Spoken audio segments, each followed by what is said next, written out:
Hi friends, welcome to Hindu news paper analysis. இன்னைக்கு நியூஸில் வந்த important topics UPSC and TNPSC சிலபஸோட லிங்க் பண்ணி பார்க்கலாம் வாங்க. ஃபர்ஸ்ட் பிளேசஸ் இன் நியூஸ் டாப்பிக்கோட ஸ்டார்ட் பண்ணலாம். ரஷ்யா வந்து குரோனோபில் ஷெல்டர் வந்து அட்டாக் பண்ணியிருக்கோம் அப்படின்னு வந்து நியூஸில் வந்துச்சு. அந்த வந்து குரோனோபில்ன்றது வந்து எங்கே இருக்குன்னா உக்ரைனில் இருக்க ஒரு நியூக்ளியர் பவர் ஸ்டேஷன். அதோட இம்பார்ட்டன்ட் ஸ்டேஷன் வந்து எங்கே யுக்ரைனில் என்ன இருக்குன்னா ஜெப்ரோசியா அப்படி சொல்லலாம். தென் வந்து கெல் நைட் ஸ்கை அது வந்து nuclear power station important one.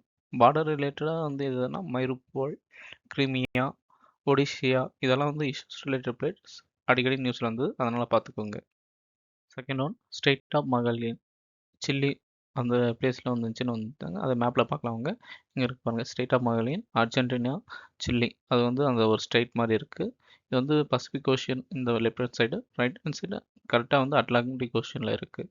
Then other ஒரு பிளேஸ் இருக்குது, அது ஞாபகம் வச்சுக்கோங்க, ஃபாக்லேண்ட் ஐஸ்லேண்ட். இது வந்து என்னென்னா யூகே வந்து இப்போ வந்து ரூல் பண்ணியிருக்காங்க, அர்ஜென்டினா வந்து கிளைம் பண்ணுறாங்க. தேர்ட் பிளேஸ் வந்து தாய்லாந்தோட சந்த்பூரி ப்ரொவின்ஸில் வந்து பீஸ் மீட்டிங் வந்து நடக்கிறதுக்கு வாய்ப்பு இருக்குது. அது மாதிரி தாய்லாந்து கம்பெனியோட இஷ்யூஸில் வந்து சொல்லியிருந்தாங்க. அது எங்கே இருக்குன்னு பார்த்துக்கோங்க. சந்தன்பூரி இது வந்து தாய்லாந்தோட ஒரு ப்ரொவின்ஸ். இப்போ நியூஸ் பேப்பர் அனலைஸ் ஸ்டார்ட் பண்ணலாம். ஆஸ் யூஷுவல் ஒரு நியூஸ்னு எடுத்துக்கிட்டால் அது யூபிஎஸ்சி அண்ட் டிஎன்பிஎஸ்சி சிலபஸோட லிங்க் பண்ணிவிட்டு நியூஸில் வந்து இம்பார்ட்டன்ட் பாயிண்ட்ஸ் வந்து பார்த்துட்டு தென் ஏதாவது இம்பார்ட்டன்ட் பாயிண்ட்ஸ் மிஸ் ஆகிருந்தால் அதை வந்து எக்ஸ்ட்ராவும் ஆட் பண்ணிவிட்டு ப்ரீவியஸ் இயர் கொஸ்டினோட லிங்க் பண்ணிவிட்டு பார்ப்போம்ல, அது மாதிரி பண்ணலாம் வாங்க. ஃபர்ஸ்ட் டாபிக், இந்தியா வந்து 450 மில்லியன் எய்ட் வந்து ஸ்ரீலங்காவுக்கு வந்து சைக்ளோன் வந்து இம்பாக்ட் பண்ணிச்சு, அதை ரெக்கவர் பண்ணுறதுக்காக கொடுத்துருக்காங்க. யூபிஎஸ்சி சிலபஸோடனா GS2 IR, GS3 டிசாஸ்டர் மேனேஜரோட லிங்க் பண்ணலாம். டிஎன்பிஎஸ்சி எடுத்துட்டா paper 3 GS2 Indian polity and world affairs, paper 4ல GS3ல யூனிட் 2 என்வரன்மெண்ட் அண்ட் கூட லிங்க் பண்ணலாம். நியூஸில் சொன்ன இம்பார்ட்டன்ட் பாயிண்ட்ஸ் வந்து பார்க்கலாம் வாங்க. இந்தியா வந்து 450 மில்லியன் வந்து ரீகன்ஸ்ட்ரக்ஷன் டாலர்ஸ் வந்து ரீகன்ஸ்ட்ரக்ஷன் பண்ணுறதுக்கு ஸ்ரீலங்காவுக்கு ஹெல்ப் தந்திருக்காங்க. இது வந்து எதனாலன்னா சைக்ளோன் திட்பா அதுதான் வந்து ஸ்ரீலங்கா வந்து மேஜராக இம்பேக்ட் பண்ணிச்சு. அதில் வந்து 643 பேர் வந்து இறந்துருக்காங்க. டிஸ்பிளேஸ்மெண்ட் வந்து லார்ஜ் நம்பரில் வந்து ஆச்சு இந்த சைக்ளோனால். அந்த 450 மில்லியன் டாலர்ன்றது வந்து 350 மில்லியன் டாலர் வந்து இன்ட்ரெஸ்ட் ரேட் வந்து ஒரு மீடியமாக கம்மியான லெவலில் வந்து கொடுத்துருக்காங்க. தென் 100 மில்லியன் டாலர் வந்து கிராண்ட்ஸாக தந்திருக்காங்க. அப்படின்னா சரி, கமெண்ட் செக்ஷன் சொல்லுங்கள், 100 மில்லியன் டாலர்ன்றது இந்தியன் ருபீஸில் வந்து எவ்வளோ வந்து தந்திருக்காங்க கிராண்ட்ஸாக அப்படின்னு இந்திய கவர்மெண்ட். தென் ஃபோக்கஸ் ஏரியா வந்து இந்த கிளைமேட் ஷாக் அஃபெக்டட் ஏரியா வந்து ரிகவர் பண்ணுறதுக்காகவும் ரீகன்ஸ்ட்ரக்ஷன் அண்ட் ரிகவரி ஆக்டிவிட்டிஸ் வந்து இந்த ஃபண்ட் வந்து யூஸ்ஃபுல்லாக இருக்கும்னு சொல்லியிருக்காங்க. இந்தியா வந்து சைக்ளோன் வந்தோடனே மிலிட்ரியை வந்து சென்ட் பண்ணி ரிகவரி அண்ட் ரிலீஃப் ஆப்ரேஷனுக்கு வந்து யூஸ்ஃபுல்லாக பண்ணாங்க. இதன் மூலமாக வந்து டிப்ளமேட்டிக் சிக்னிஃபிகேஷன் என்னென்னா இந்தியா வந்து ஸ்ரீலங்கா வந்து ஒரு நியூ சாப்டர், அதாவது புதிய அத்தியாயமே உருவாகி இருக்குன்னு சொல்லலாம். இந்தியா வந்து ரொம்ப தேங்க்ஸ் அப்படின்னு ஸ்ரீலங்காவும் சொல்லியிருக்காங்க. நியூஸ் பேப்பரில் சொல்லாத இம்பார்ட்டன்ட் பாயிண்ட்ஸ் வந்து பார்க்கலாம் வாங்க.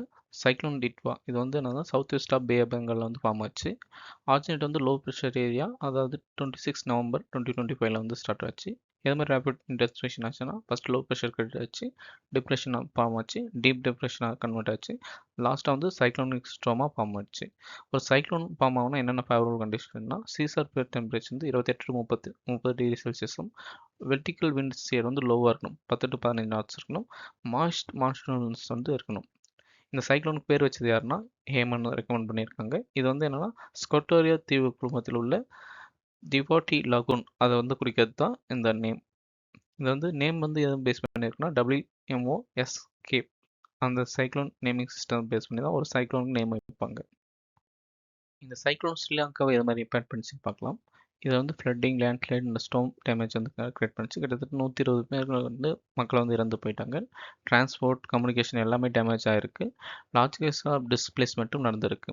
இந்தியா வந்து ரெஸ்பான்ஸ் எது மாதிரி பண்ணாங்கன்னா ஆப்ரேஷன் சாகர் பந்து ஞாபகம் வச்சுங்க, ஃபிலிம்ஸ் எக்ஸாம் மேபி வரலாம். இதில் வந்து இதை வந்து பாலிசி பேஸ் பண்ணி ஹெல்ப் பண்ணாங்க. இது வந்து எதை பேஸ் பண்ணினா நெய்பர்ஹுட் ஃபர்ஸ்ட் பாலிசி, மகாஷார் மிஷன் அது பேஸ் பண்ணி தான் இருக்கும்.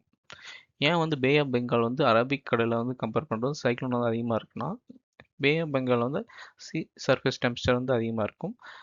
மேஜர் ரிவர்ஸ்லேருந்து ஆல்வேஸ் ரிவர் வந்து வாட்டர் வந்து தந்துனே இருக்குது, அது வந்து சோர்ஸாக இருக்குது. அப்புறம் வந்து வெர்டிக்கல் விண்ட் ஷேர் வந்து லோவாக இருக்குது. ஃபனல் ஷேப் ஜியோகிராஃபி கன்சிஸ்டாக இருக்குது. Nearly 75% of North Indian cyclones வந்து இங்கே தான் ஃபார்ம் ஆகுது, பே ஆஃப் பெங்கால்லேருந்து தான். இந்த டாபிக் வேணால் பேச பார்க்கலாம்.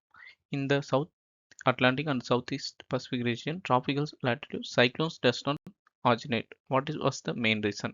Correct answer என்னன்னா Option B, intertropical convergence zone seldom occurs. Second news article, RBI வந்து லிக்விடிட்டி இன்ஜெக்ஷன் பண்ணுறதுக்காக சம் மெசேஜ் வந்து அனௌன்ஸ் பண்ணியிருக்காங்க. அது மாதிரி வந்துச்சு. இது யூபிஎஸ் சிலபஸ்னா GS3 இந்தியன் எக்கனாமிக்கூடையும், டிஎன்பிஎஸ்சியில் பேப்பர் 3ல GS2, யூனிட் 3ல இந்தியன் எக்கனாமிக்கூட லிங்க் பண்ணலாம். நியூஸில் அந்த இம்பார்ட்டன்ட் பாயிண்ட்ஸ் பார்க்கலாம். ஆர்பிஐ வந்து லிக்விடிட்டி இன்ஃபியூஷன் பண்ணுறாங்க. எதுக்குன்னா பேங்கிங் சிஸ்டம் சப்போர்ட் பண்ணுறதுக்காக. அதில் வந்து ஃபஸ்ட் எதுனா ஓப்பன் மார்க்கெட் ஆப்ரேஷன். இதில் வந்து என்ன பண்ணாங்கன்னா, ஆர்பிஐ வந்து கவர்மெண்ட் செக்யூரிட்டி வந்து ஒரு 2 லட்சம் கோடி இருக்கிறத வந்து வாங்கியிருக்காங்க மார்க்கெட்லேருந்து. அப்புறம் வந்து இதை வந்து 4 டைமில் வந்து பண்ணாங்க. 50,000 கோடி அது மாதிரி. டேட் வந்து December 29, 2025, January 5, 12, 22, 26. தென் டாலர் ருபி ஸ்வாப் ஆக்ஷன் வந்து கண்டக்ட் பண்ணாங்க. எவ்வளோனா 10 பில்லியன் அளவுக்கு. டென்யூர் வந்து 3 இயர்ஸ். ஆக்ஷன் டேட் வந்து January 13, 2026 பண்ணது. இதெல்லாம் ஏன் வந்து பண்ணாங்கன்னா, ருப்பியை வந்து லிக்விடிட்டியை வந்து பேங்க் வந்து அளிக்கணுன்றதுக்காகவும், அப்சார்ப் எக்ஸஸ் டாலர் லிக்விடிட்டியை வந்து பண்ணணும். தென் வந்து reduce inflated dollar forward premium பண்ணுறதுக்காக பண்ணாங்க. இதனால் வந்து ப்ரெஷர் வந்து ஃபாரெக்ஸ் ரிசர்வ் மேலே இருக்கிறது வந்து கம்மியாச்சு. இது வந்து ஏன் இது மாதிரி இப்போ வந்து மட்டும் தான் பண்ணுறாங்கன்னா, இதுக்கு முன்னாடி ஒரு டைம் பண்ணியிருக்காங்க. ஆர்பிஐ வந்து 11 பில்லியன் ஃபாரெக்ஸ் மார்க்கெட்டை வந்து பண்ணியிருக்காங்க. ஏன்னா ருப்பி டிப்ரெஷனை வந்து கட் பண்ணணும் அது மாதிரின்றதுக்காக. ஓப்பன் மார்க்கெட் ஆப்ரேஷன் என்னென்னு பார்த்துக்கலாம் வாங்க. ஆர்பிஐ வந்து கவர்மெண்ட் செக்யூரிட்டிஸை வந்து பேங்க் கிட்ட இல்லாட்டி ஃபினான்ஷியல் இன்ஸ்டியூட்டும் வாங்குவாங்க. ஸோ அவங்கக்கிட்ட ஆர்பிஐ வந்து காசு கொடுக்கறதுனால லிக்விடிட்டி வந்து இன்க்ரீஸ் ஆகும் நேஷ்னல் மார்க்கெட்டில். ஸோ அதனால் இம்பேக்ட் என்னென்னு பார்க்கலாமா. அதனால் வந்து பேங்க்கில் வந்து ரிசர்வ் வந்து அவங்ககிட்ட காசு வந்து இன்க்ரீஸ் ஆகும். அப்புறம் வந்து இன்ட்ரெஸ்ட் ரேட் வந்து காசு அதிகமாக இருந்தாலும் இன்ட்ரெஸ்ட் ரேட் வந்து லோ ஆகிறதுக்கு பாசிபிலிட்டி இருக்குது. அதனால் வந்து மானிட்ரி பாலிசி டிரான்ஸ்மிஷனை வந்து இம்ப்ரூவ் பண்ணும். இதனுடைய அப்ஜெக்டிவ்ஸ் என்னென்னா, லாங் டேர்ம் லிக்விடிட்டி வந்து ப்ரொமோட் பண்ணுறதுக்காகவும், லெண்டிங் ரேட்ஸ் வந்து ஆர்பிஐ பாலிசிக்கு ஏற்ற மாதிரி வந்து அட்ஜஸ்ட் பண்ணுறதுக்காக பண்ணுறோம். தென் ஓவராலாக வந்து மணி வந்து இந்தியன் ருப்பி வந்து ஸ்டெபிலைஸாக வந்து ஓரளவுக்கு மெயின்டைன் பண்ணணும், அதுக்காக தான் பண்ணுறது. Types of open market operation பார்க்கலாமா. ஃபஸ்ட்டு வந்து எக்ஸ்பென்ஷனரி. அதனால் வந்து என்ன பண்ணால், ஆர்பிஐ வந்து கவர்மெண்ட் செக்யூரிட்டிஸ் வந்து பை பண்ணும். அதனால் வந்து காசு வந்து இன்க்ரீஸ் ஆகும். அதனால் வந்து இன்ட்ரெஸ்ட் ரேட் ஃபால் ஆகும். அதே கான்ட்ராக்ஷனரி ஓப்பன் மார்க்கெட் ஆப்ரேஷன்னா அதுக்கு ஆப்போசிட்டாக பண்ணும். ஆர்பிஐ வந்து கவர்மெண்ட் செக்யூரிட்டி வந்து செல் பண்ணுவாங்க. அதனால் வந்து பேங்க்கிட்ட வந்து காசு கம்மியாயிரும். அதனால் வந்து இன்ட்ரெஸ்ட் ரேட் வந்து அப்போஸ் ஆகும். ஒரு சில டைம் வந்து ஸ்பெஷல் ஓஎம்ஓ ஆப்ரேஷன் ட்விஸ்ட்னு அது மாதிரி பண்ணுவாங்க. அதில் வந்து ரெண்டுமே முன்னெல்லாம் பை பண்ணுறது சேல் பண்ணுறது ஒரே மட்டும் தான் பண்ணுவாங்க. இந்த டைமில் வந்து ரெண்டுமே பண்ணுவாங்க. அது என்ன பை பண்ணுவாங்கன்னா, லாங் டேர்ம் பாண்ட்ஸ் வந்து பை பண்ணுவாங்க, ஷார்ட் டேர்ம் பாண்ட்ஸ் வந்து செல் பண்ணுவாங்க. இது வந்து என்ன ஆகுதுன்னா, ஈல்ட் கர்வ் வந்து நெட்டிவ் லிக்விடிட்டி வந்து சேஞ்ச் ஆகாமல் ஆப்டிமமாக மெயின்டைன் பண்ணுறதுக்கு யூஸ் ஆகும். இந்த டாப்பிக்கில் வேணால் ப்ரீவியஸ் வீடியோஸ் பார்க்கலாமா. இந்த context of Indian economy open market operation refers to. Correct answer என்னன்னா option C, purchase and sale of government securities by RBI. Next news clip, maternity mortality rate வந்து கம்மியாக இருக்குது. ஏன்னா வந்து இன்ஸ்டிடியூஷனல் டெலிவரிஸ் வந்து increase ஆனது. அது மாதிரி ஹெல்த் மினிஸ்டர் வந்து சொல்லியிருந்தாங்க. அது வந்து யூபிஎஸ் சிலபஸ் சொல்லணும்னா GS2 governance and social justice, GS3 Indian எக்கனாமிக்கோட லிங்க் பண்ணலாம். டிஎன்பிஎஸ்சினா பேப்பர் 2 GS3 சோஷியல் இஷ்யூஸ் கூடயும், பேப்பர் 3 GS3 இந்தியன் எக்கனாமிக் கூட லிங்க் பண்ணலாம். நியூஸில் வந்து ஹெல்த் செக்டர் அப்டேட்ஸ் பற்றி பார்ப்போம் வாங்க. இதில் வந்து இன்ஸ்டிடியூஷனல் டெலிவரிஸ், அதாவது ஹாஸ்பிட்டல், மெடிக்கல் காலேஜ் அது மாதிரி பண்ணுறது. இன்ஸ்டிடியூஷனல் டெலிவரிஸ் வந்து 89% வந்து நேஷனல் வைடாக இன்க்ரீஸ் ஆகிருக்குன்னு சொல்கிறாங்க. இதனால் வந்து மேட்டர்னல் மார்டாலிட்டி, தாய்மார்களின் இறப்பு விதமும் கம்மியாக இருக்குன்னு சொல்லியிருக்காங்க. தென் medical college public private partnership மாடலில் வந்து நியூ காலேஜ் வந்து தார் அண்ட் பெட்ரோல் மத்திய பிரதேசம் வந்து ஸ்டார்ட் பண்ணியிருக்காங்க. இதுதான் வந்து ஃபஸ்ட்டு மெடிக்கல் காலேஜ் வந்து இந்தியாவில் வந்து ஃபுல்லாக வந்து PPP மாடலில் வந்து ஆப்ரேட் பண்ண போகுது. இதை வந்து எய்ம் என்னென்னா, ட்ரைபல் அண்ட் பேக்வர்டு ஏரியாவில் வந்து மெடிக்கல் வந்து இம்ப்ளிமெண்ட் பண்ணணும், அதுக்கு தான். சரி, மெடிக்கல் எஜுகேஷன் வந்து எவ்வளோ காலேஜ் இது மாதிரி இன்க்ரீஸ் ஆகிருக்குன்னு பார்க்கலாமா. ஃபஸ்ட்டு எய்ம்ஸ் காலேஜ் வந்து 2000 வந்து 1 தான் இருந்துச்சு. இப்போ 23 எய்ம்ஸ் காலேஜ் ஸ்டார்ட் பண்ணியிருக்காங்க. மெடிக்கல் காலேஜ் வந்து 357 இருந்தது 2014, இப்போ 821 இன்க்ரீஸ் ஆகிருக்கு. தென் பிரைமரி ஹெல்த் கேர் வந்து 1.81 லட்சம் ஆயுஷ்மான் ஆரோக்கிய மந்திரிஸ் வந்து ஆப்ரேட் பண்ணுறாங்க. இதனோட எய்ம் என்னென்னா, ஹெல்த் ப்ரிவென்டிவ் அண்ட் பிரைமரி கேரில் வந்து ஃபோக்கஸ் பண்ணுறது தான் இந்த அமைப்பு. Child and maternal health, Ayushman Bharat, இது வந்து குழந்தைங்களும் சரி அம்மாவுக்கும் வந்து இந்த திட்டம் வந்து ஹெல்ப்ஃபுல்லாக இருக்குது. அப்புறம் யூனிவர்சல் இம்யூனைசேஷன் ப்ரோக்ராம் மூலம் 12 வேக்சின்ஸ் வந்து இம்ப்ளிமெண்ட் பண்ணியிருக்காங்க.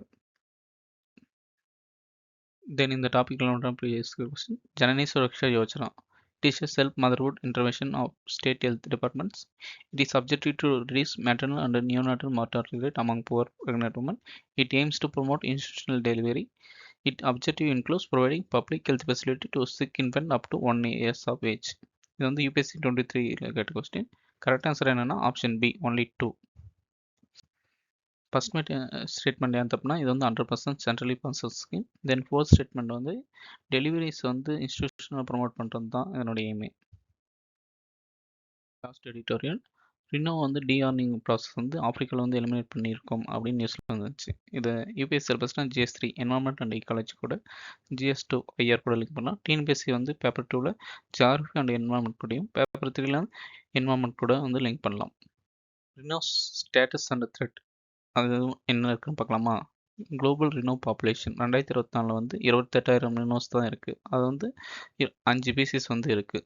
இந்தியாவில் வந்து ஒரு பீசிஸ் 1 பீசிஸ்ன்னு வந்து நம்ம இந்தியாவில் இருக்கிறது இதை வந்து அடங்கும். இதில் வந்து என்னென்ன மேஜர் த்ரெட் இருக்குன்னா, அந்த இல்லீகல் போச்சிங் ஃபார் ஆர்ம்ஸ் அதனுடைய கொம்புக்காக தான் வந்து அதிகமாக வந்து கில்லிங் நடந்துருந்துச்சு. ஓகேவா? நியூஸில் வந்து கிரேட்டர் குர்கார் ரீஜியன் இது வந்து ஆஃப்ரிக்காவில் இருக்குது. அங்கே வந்து ரினோஸ் வந்து எது மாதிரி ஸ்டேட்டஸ் இருந்தால் டிஸ்கஸ் பண்ணியிருந்தாங்க, அதை பார்க்கலாங்க. 1985 ரினோஸ் வந்து 2017 டு 2023 வந்து சாகடிச்சிட்டாங்க. 6.5 பாப்புலேஷன் வந்து ஒவ்வொரு வருஷமும் கம்மியாகிட்டே வருது. ஓகேங்களா? இது வந்து ஹெவி ஸ்பெண்டிங் வந்து அதிகமாக இருந்தாலும் patrols, cameras, tracking dogs, aerial surveillance இது மாதிரி நிறைய ப்ராஜெக்ட் இருந்தாலும், மானிட்டரிங் இருந்தாலும் அதனுடைய ஆர்னுக்காகவே வந்து கில்லிங் வந்து அதிகமாக தான் இருக்குது அப்படின்னு சொல்லியிருந்தாங்க. எலியெல்லாம் வந்து மானிட்டரிங் பண்ணுறது, போலீஸ் இது மாதிரி நிறைய செலவாச்சு. அதனால் டிஆர்னிங்கிறது எது மாதிரி வந்து வேட்டையாடுறதை வந்து தடுத்திருக்கு அப்படின்னு வந்து சொல்லியிருந்தாங்க. அதை வந்து பார்க்கலாம் வாங்க. ஓகேங்களா? ஃபஸ்ட்டு காண்டாமிருகம் கொம்பு வந்து கெரட்டின் ஆனது, நம்மளுக்கு முடி நாகம் பண்ணுறது. இதை வந்து பாரம்பரிய மருத்துவத்துக்கு யூஸ் பண்ணுவாங்க. அது வந்து ஆனால் அறிவியல் பூர்வமாக எந்த ஒரு ஆதாரமும் இல்லை. ஒரு சிலர் வந்து இது ஆன் வச்சுனாலும் ஒரு கெத்து சமூக அந்தஸ்து நினைச்சுக்கிறாங்க. அதனால் வந்து பிளாக் மார்க்கெட்டிங் நடக்குது. ஓகேவா? டிஆர்னிங் முறை வந்து எது மாதிரி பண்ணுறாங்கன்னு பார்க்கலாம். டிஆர்னிங் முறை பண்ணுறது ஃபஸ்ட்டு காண்டாமிருகத்தை வந்து மயக்கம் அடைய செய்வாங்க. தென் வந்து அதனோட கொம்பில் வந்து 90 to 93% வந்து ரிமூவ் பண்ணுறாங்க. ஆனால் திரும்பியும் கொம்பு வரத்துக்கு வாய்ப்பும் இருக்குது. இது மாதிரி டிஆர்னிங் பண்ணுறதுனால என்ன வந்து ரிசல்ட் ஆச்சுன்னா, கிட்டத்தட்ட வந்து வேட்டை சதவீதம் வந்து 78% அது பண்ணியிருக்காங்களே 2,284 காண்டாமிருகங்களும் கம்மியாக இருக்குது. மொத்த பாதுகாப்பு செலவு முன்ன வந்து மானிட்டரிங், ஏஐ டூல் அதெல்லாம் யூஸ் பண்ணதுக்கு டிஆர்னிங் ஜஸ்ட் 1.2% தான் இருக்குது. அதனால் வந்து கொம்பு அகற்றப்படுவதற்கு 95% குறைந்த வேட்டை அபாயமும் இருக்குது. ஸோ அதிகமாக இன்வெஸ்ட் பண்ணாமல் டிஆர்னிங் பண்ணி கம்மியான செலவுலேயே பாதுகாக்கலாம் அப்படின்னு சொல்லியிருந்தாங்க. ஃபஸ்ட்டே இந்தியாவில் வந்து 1 and 2 இருக்குன்னு சொன்னாங்களே, நம்ம எது மாதிரி நம்ம பாதுகாக்கிறோம் அது மாதிரி பார்க்கலாமா வாங்க. வேட்டையாளர்களை வந்து கைது செய்வதற்கு வந்து கொஞ்சம் பிரச்சனை இருந்துச்சு. ஊழல், பலவீனமான நீதித்துறை, அதனால் வந்து அதிகமாக பயனில்லாததாக தான் இருக்குது இந்தியாவில். பட் வந்து இந்தியா, நேபாள் வந்து ஒரு சில வந்து பண்ணாங்க. அதனால் வந்து சக்ஸஸ்ஃபுல்லான கன்சர்வேஷனும் இருக்குது. அது வந்து என்னென்னு பார்க்கலாமா? லாஸ்ட் 3 வருஷத்தில் வந்து காண்டாமிருகம் 1 and 2 இழப்பு வந்து ரொம்ப கம்மியாச்சு. அதுக்கு மெயினான ரீசன் என்னென்னா, ஸ்மார்ட் காவல் கண்காணிப்பு, கம்யூனிட்டி அந்த லோக்கலில் இருக்கவங்க எல்லாருமே பங்கேற்றிருக்காங்க. அப்புறம் வந்து உள்ளூர்லேயே வந்து காட்டு காவலர்களும் வந்து பணியில் வந்து அமர்ந்திருக்காங்க. இதனால் வந்து நம்ம வந்து இந்தியா, சவுத் ஆஃப்ரிக்கா அந்த ஆஃப்ரிக்கா ரீஜனில் வந்து என்ன பாடம் கற்றுக்கலாம்னா, டிஆர்னிங் வந்து பயனுள்ளதாக இருக்குது. ஆனால் அது வந்து ஒரு கம்ப்ளீட் சொல்யூஷன் இல்லை. அங்கே இருக்கிற லோக்கல் பீப்புளும் வந்து கம்யூனிட்டி பார்ட்டிசிபேஷன் பண்ணால் மட்டும்தான் பாதுகாக்க முடியும். இதுதான் வந்து சுற்றுச்சூழலுக்கும் நல்லது, எல்லாருக்குமே வந்து சஸ்டைனபிளாக மூவ் ஆக முடியும் அப்படின்னு எடிட்டோரியல் முடிச்சிருந்தாங்க. இந்த டாபிக் ரெலவெண்ட் ப்ரீவியஸ் கொஸ்டின் பார்க்கலாம். Asiatic lion is naturally found in India only. Double hump camel naturally found in India only. 1 and 2 naturally found in India only. நம்மளுக்கு இப்போ தான் சொன்னோம் இந்தியா, நேபாளில் இருக்குன்னு. அதனால் தேர்ட் ஸ்டேட்மெண்ட் வந்து எலிமினேட் பண்ணலாம். ஏசியாட்டிக் லைன் வந்து குஜராத் மட்டும்தான் இருக்குது தெரியும். ஸோ வந்து ஆப்ஷன் ஏ 1 onlyன்றது ஈஸியாக பாயிண்ட் பண்ணலாம். ஒன் மோர் டீட்டெயில் சொல்லிடுறேன். இது வந்து நம்ம டெலகிராம் குரூப் வந்து UPSC insight quiz and current affairs ஹைலைட்ஸ்னு ஒரு சேனல் இருக்குது. இதில் வந்து 5127 மெம்பர்ஸ் வந்து கரண்ட் அஃபேர் மெம்பராக இருக்காங்க. இந்த குரூப்பில் வந்து டெய்லி வந்து குவிஸ், நியூஸ் பேப்பர் ரிலேட்டடாகவும், கவர்மெண்ட் வெப்சைட் பேஸ் பண்ணி, பிஏபி அஃபிஷியல் சைட் பண்ணி நான் வந்து அப்டேட் பண்ணியிருக்கேன். இந்த சேனல் வந்து நிறைய கொஸ்டின் வந்து ப்ரீவியஸ் இயர் யூபிஎஸ்சி கொஸ்டின் வந்து ரிப்ளேட் ஆகிருக்கு. ஃபார் எக்ஸாம்பிள் 2025 வந்து 50+ MCQ கான்செப்ட் ரிப்ளேட் ஆகிருக்கு. அது வந்து குரூப்போட பின் மெசேஜில் இருக்குது. அது மட்டும் இல்லாமல் 24 எக்ஸாமும் சரி, 23 எக்ஸாமும் சரி நிறைய கொஸ்டின் ரிஃப்ளெக்ட் ஆகிருக்கு. ஸோ செக் பண்ணி பார்த்துக்கோங்க. எக்ஸாம்பிள் 2025 கேட்ட கொஸ்டின்ஸ் வந்து இந்த நேச்சுரல் ரிசோர்ஸ் லா யார் வந்து இன்ட்ரடியூஸ் பண்ணாங்கன்னா யூரோப்பியன் யூனியன். இது வந்து நம்ம குரூப்பில் வந்து 2 டைம் வந்து நம்ம வந்து கேட்டிருக்கோம். அதனோட டேட்டும் வந்து அந்த பிடிஎஃப்ல வந்து மென்ஷன் பண்ணியிருக்கோம். நெக்ஸ்ட் வந்து செல்ஃப் ரெஸ்பெக்ட் மூவ்மெண்ட் யார் ஸ்டார்ட் பண்ணதுன்னா பெரியார். அது வந்து மார்ச் 3 வந்து நம்ம வந்து குரூப்பில் வந்து கேட்ட கொஸ்டின் தான். நெக்ஸ்ட் வந்து டான்சிங் கேர்ள் மொஹஞ்சதாரோ எதனால் மேட் பண்ணியிருப்பாங்கன்னு கேட்பாங்க. இது வந்து ப்ரோன்ஸ். இதுவும் நம்ம கொஸ்டினில் வந்து நம்ம குரூப்பில் கேட்ட கொஸ்டின் தான். இது வந்து மார்ச் 13, 2025ல நீங்கள் வந்து செக் பண்ணி பார்த்துக்கோங்க. மறக்காமல் நம்ம டெலிகிராம் சேனலில் ஜாயின் பண்ணிக்கோங்க. ஜஸ்ட் நம்ம குரூப் அவங்க வந்து எக்ஸாமில் வந்து ரிஃப்ளெக்ட் மட்டும் ஆகலை, ஃபிலிம்ஸ் எக்ஸாம் கிளியர் பண்ண நிறைய பேர் வந்து பாசிட்டிவாக வந்து ஃபீட்பேக் சொல்லியிருக்காங்க. அதுவும் நம்ம டெலிகிராம் குரூப்பில் பின் மெசேஜாக இருக்குது, நீங்கள் செக் பண்ணிக்கோங்க. நம்ம குரூப் ஒர்க் வந்து பிடிச்சிருக்குன்னு நினைக்கிறேன். ஸோ யூடியூப் சேனலை மறக்காமல் சப்ஸ்கிரைப் பண்ணிங்க. மறக்காமல் நம்ம டெலிகிராம் சேனலை வந்து ஜாயின் பண்ணிவிட்டு ஃப்ரெண்ட்ஸுங்களோட ஷேர் பண்ணிவிட்டு பெனிஃபிட் ஆகுங்க. Thank you friends. நாளைக்கு அடுத்த வீடியோவில் பார்ப்போம்.